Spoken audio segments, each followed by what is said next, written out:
చాలా సంతోషం. ఈరోజు ఇంత పెద్ద ఎత్తున తెలంగాణ వ్యాప్తం మొత్తం కూడా మా వాటా మాకు కావాలి, మేమెంతో మాకు కావాలి, మాకు రావాలని ఈరోజు ఇంత పెద్ద ఎత్తున వచ్చేసిన వెనుకబడిన కులాలను చూస్తే ఒకటి మాత్రం అనిపిస్తుంది. ప్రప్రదంగా రాబోయే కాలంలో ఈ తెలంగాణకు బీసీ ముఖ్యమంత్రి త్వరలో వస్తాడు అన్న భావన కలుగుతుంది. స్వాతంత్రం వచ్చినప్పటి నుంచి ఈ తెలంగాణలో కానీ సమైక్య రాష్ట్రంలో కానీ సంఖ్యాపరంగా రాజ్యాధికారం వస్తుందని భావించారు. కానీ ఇంతవరకు 70 సంవత్సరాలే బీసీ ముఖ్యమంత్రి వస్తుంది పోతుంది కానీ ఏ రోజు కూడా ఆ పల్లకి మీద ఎక్కలే. ఎప్పుడు పల్లకి మోసుకుంటూనే ఉన్నాం, మనం పల్లకి ఎక్కలే. కానీ మన తాత ముత్తాతలాగా మనం మోసపడడం కాదు. అందరూ కూడా డెఫినెట్ గా మేము పల్లకి మోయవరావు బాయ్ పల్లకి ఎక్కి కూర్చుంటామనే విధంగా కూడా ఈరోజు పోరాటం చేసే పరిస్థితి వచ్చింది. చాలా మంది పెద్దలు మాట్లాడారు. ముఖ్యమంత్రి రేవంత్ రెడ్డి గారు 42% ఇయ్యాలే ఇచ్చేదే భయ గుంజుకుంటాం, పక్కా గుంజుకునే పరిస్థితి వచ్చింది, తడుకునే పరిస్థితి లేదు. ఇస్తేనే ఇవ్వండి, లేకపోతే గుంజుకుందాం కూడా మేము సిద్ధంగా ఉన్నాం. ఎందుకోసం కామారెడ్డి డిక్లరేషన్ ఒకసారి గుర్తుపెట్టుకోవాలి. గంపగుత్తగా బీసీ ఓట్లన్నీ వేయించుకున్నావు, ఏం చెప్పినావు ఒక్కసారి గుర్తు చేసుకో. ఈ తెలంగాణ రాష్ట్రంలో ఎంత పెద్ద వర్కులు కానీ కాంట్రాక్టులు కానీ ఆ కాంట్రాక్టులు ఎన్ని వేల కోట్లు కానీ అందులో 42% బీసీలకు కేటాయిస్తాను.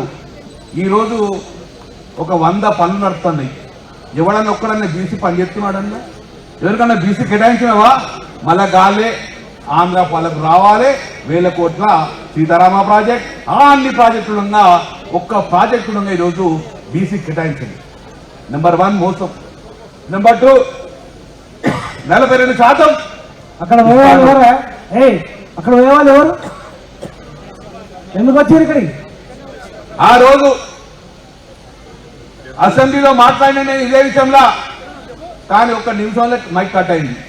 బహుశా ఇక్కడ మైక్ కట్ కాదు కాబట్టి అద్భుతం మనం మాట్లాడుకున్న అవసరం ఉన్నది.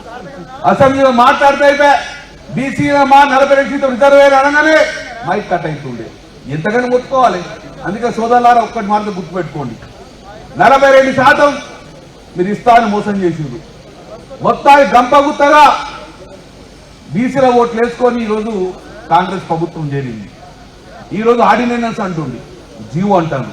సోదరులా ఒక్కటి మాత్రం గుర్తుపెట్టుకోండి, ఈరోజు 540 ఎంపీటీ ఉన్నాయి తెలంగాణ రాష్ట్రంలో, 540 జడ్పీటీస్ ఉన్నాయి. మీరు ఎన్నికలు పోతా అంటారు కదా, ఆ 500లో మా వాట 227 మా బీసీలకు ఏదో కేటాయించండి, ఆర్డినెన్స్ చేయండి, కేటాయించండి మోలే. ఇవి 540 ఎంపీటీ ఉన్నాయి, 500 జడ్పీటీస్ ఉన్నాయి, జిల్లా 227 బీసీలు అని చెప్పి మీరు ఫస్ట్ అనౌన్స్ చేయండి. మా జిల్లా పరిషత్లు 30 ఉన్నాయి, ఇప్పుడు 32 పోతే 30 ఉన్నాయి. 42% కోట మా 13 జిల్లా పరిషత్లు ఎవరు ఇప్పుడు అనౌన్స్ చేయండి. ఫస్ట్ 13 జిల్లా పరిషత్లు మా బీసీలకు వస్తాయి. ఆ బీసీలలో మేము ఎవరు కోరుకుంటాం. మున్సిపాలిటీ కార్పొరేషన్ 13 ఉన్నాయి, మున్సిపాలిటీ 105 ఉన్నాయి. ఇన్నిట్లలో కూడా మా వాటా చెప్పండి, ఏ మున్సిపాలిటీ మాకు కేటాయిస్తారు. 12,750 సర్పంచులు ఉన్నారు, మా వాటా మాకు కేటాయించి ఇవన్నీ కూడా మీ బీసీలకు ఇస్తామని చెప్పేసి ఆ ఆర్డినెన్స్ ద్వారా గీసిన తర్వాతనే ఎన్నికల పోండి. కానీ మేము జీవో ఇస్తాం, ఆర్డినెన్స్ చేస్తాం, ఎవరో కోటుపై ఆగుతుంది మేమేం చేయాలని మోసపుచ్చే ప్రయత్నం చేయకు. మీరు మోసపుచ్చే కూడా మోసపోయే పరిస్థితి లేదు. సోదరులారా ఒకటి గుర్తుపెట్టుకోరు, మన తాత ముత్తాత తప్పు చేసి కావచ్చు, భయపడి కావచ్చు, కానీ మనం తప్పు చేస్తే మన పిల్లల భవిష్యత్తు అంధాకారం అయిపోతుంది, మన భావితరం యొక్క భవిష్యత్ అంధాకారం అవుతుంది. ఈ రోజు మనం ఉన్న స్థాయిలో మన బిడ్డల భవిష్యత్ అంధాకారం డెఫినెట్ గా మనం కొట్టాలి. మన పిల్లలకు ఎట్లయితే ఆశ్రితమో మనం కొట్లాడి ఈ బీసీ వాట కూడా మన భవిష్యత్ తరానికి ఇవ్వాల్సిన బాధ్యత మన అందరి మీద ఒక పౌరులుగా, మన యొక్క రాజకీయ నాయకులు ఉన్న ఒక ప్రముఖులు ఉన్నాం కాబట్టి డెఫినెట్ గా మన పోరాటం భావితరానికి వల్ల. ఏం కొట్లాడుతున్నాం? సంఖ్యాపరంగా రాజ్యాధికారంగా ఉన్నాం. మేమెంతో మాకింటే ఏమంటారు, అంత ఇష్టపడకూడదే. మేము మా సంఖ్య ఎత్తున్నది చూడండి, మాకు రాజ్యాధికారం రావాలని కోరుకుంటున్నాం. కాబట్టి సోదరులారా, ఇది ఈ రోజు ధర్నా చేసిపోవడం కాదు.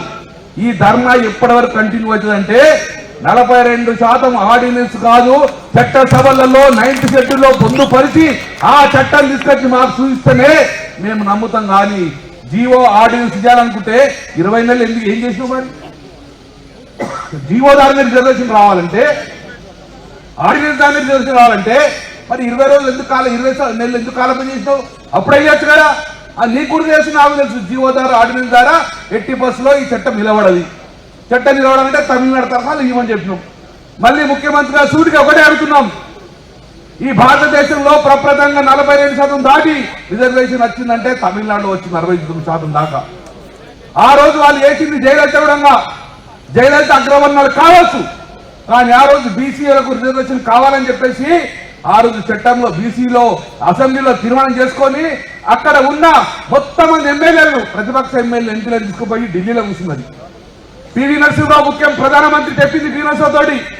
పివి నరసింహరావు గారు మా బీసీలకు ఈ పార్లమెంట్ లో బిల్లు పెట్టి 9th షెడ్యూల్ ప్రొడ్యూస్ చేయకపోతే నేను పరిపాలన అనేది తమిళనాడులో చేయ, నా పరిపాలన మొత్తం ఢిల్లీలో చేస్తా పోరు అని బీసీతో కూర్చున్నది. కాబట్టి ఆ రోజు చట్టసభల్లో 9th షెడ్యూల్ ప్రొడ్యూస్ చేసింది.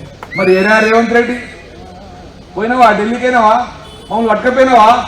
ప్రధానమంత్రి కలిసినావా? పార్లమెంట్ లో పెట్టినావా? ఇదే బ్లూటూత్ అసలు పోయి జంతర్ మంత్రగా చేసుకుని ఏం లాభం జంతర్ మంత్రగా చేస్తే? ఈరోజు నిజంగా నీలో చిత్తశుద్ధి ఉంటే అఖిల పక్షాన్ని తీసుకెళ్ళండి, మొత్తం అసెంబ్లీ తీసుకెళ్ళండి, పార్లమెంట్ తీసుకెళ్ళండి. ఢిల్లీలో కూర్చున్నాం, నేను కూడా ఢిల్లీలో కూర్చుందా? ఢిల్లీలో మోదీ దగ్గర కూర్చొని ఆ యొక్క తమిళనాడు తరహాలో 9th షెడ్యూల్లో పొందుపరచేదాకా ఢిల్లీ విధి లేదు, ఢిల్లీ కది లేదు అని చెప్పండి. డెఫినెట్ గా దిగొస్తుంది మోదీ ప్రభుత్వం. చేయలేదే, మనం చిత్తశుద్ధి లేదు కదా. కాబట్టి ఈ యొక్క తమిళనాడు ముఖ్యమంత్రి అగ్రవర్ణ జయలలిత గారు ఎలా అయితే సాధించుకొచ్చిందో అలా సాధించుకొచ్చిన బాధ్యత ఈ సాగుగారు రేవంత్ రెడ్డి గారు ఉన్నది.